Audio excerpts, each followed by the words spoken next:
For what purpose does the gentleman from Minnesota seek recognition? Mr. Speaker, I move to suspend the rules and pass the bill H.R. 2815 as amended. The clerk will report the title of the bill. Union Calendar Number 306, H.R. 2815, a bill to provide equitable treatment for the people of the Village Corporation established for the native village of Saxman, Alaska, and for other purposes.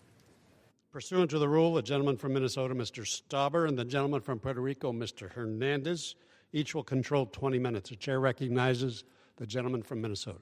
Mr. Speaker, I ask unanimous consent that all members have 5 legislative days to revise and extend their remarks and to include extraneous material on H.R. 2815, the bill now under consideration. Without objection.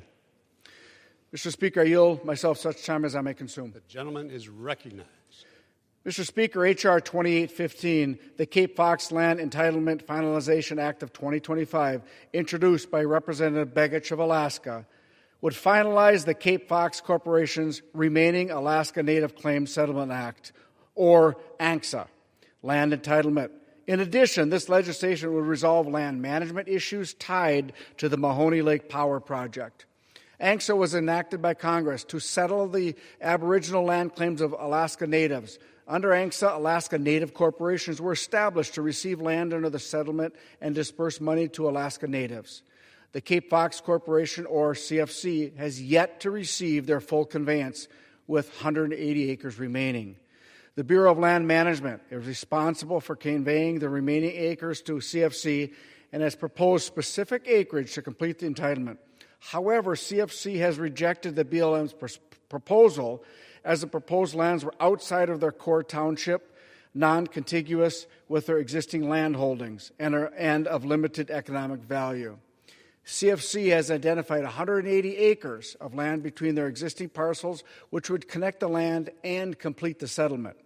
The acres in this legislation would also enable the development of Mahoney Lake Power Project. CFC holds a Federal Energy Regulatory Commission license and an easement for a power line and road corridor nearby.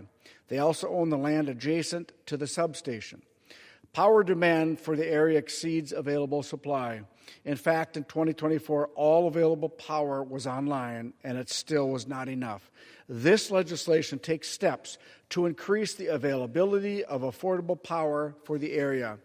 This legislation would not only finalize CFC's remaining ANCSA land conveyance, but it also resolves land management issues related to the power project.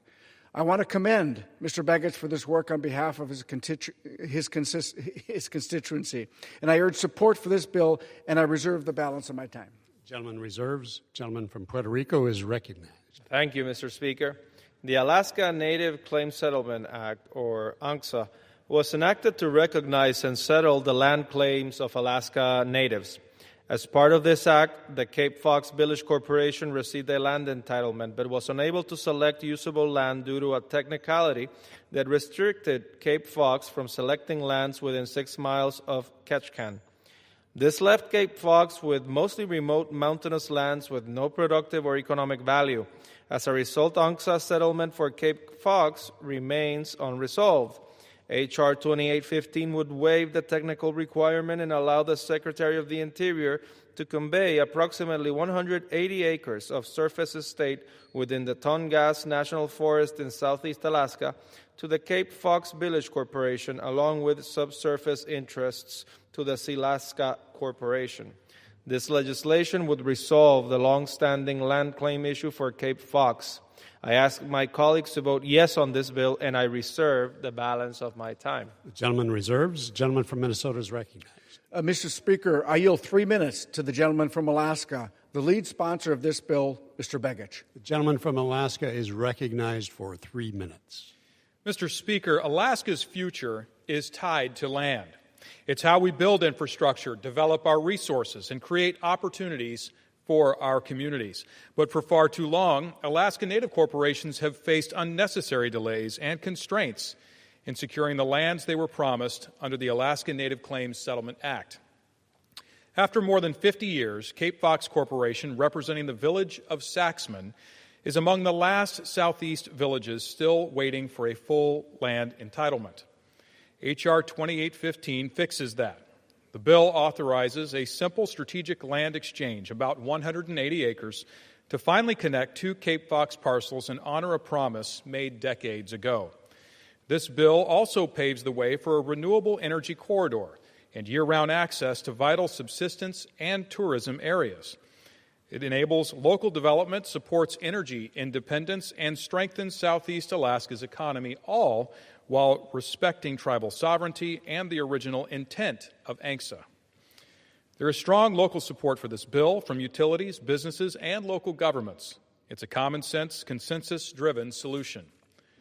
Let's finish what Congress started and deliver resolution to the people of Saxman.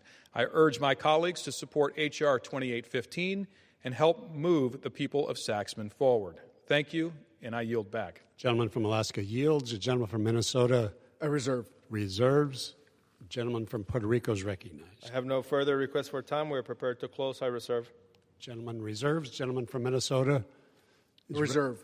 also reserves. The gentleman from Puerto Rico is recognized to close. Mr. Speaker, I urge my colleagues to support the legislation, and I yield back the balance of my time. Gentleman yields. The gentleman from Minnesota is recognized.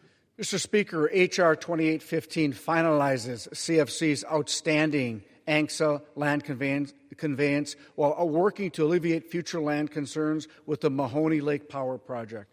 This legislation has the support of various Alaska organizations, government representatives, and impacted groups. I want to thank Mr. Begich for his hard work on this bill, and I urge passage of H.R. 2815, and I yield back the balance of my time. Gentleman yields. The question is, will the House suspend the rules and pass the bill H.R. 2815 as amended? Those in favor say aye. Those opposed, no. In the opinion of the chair, two-thirds being in the affirmative, the rules are suspended, the bill is passed, and without objection, the motion to reconsider is laid on the table.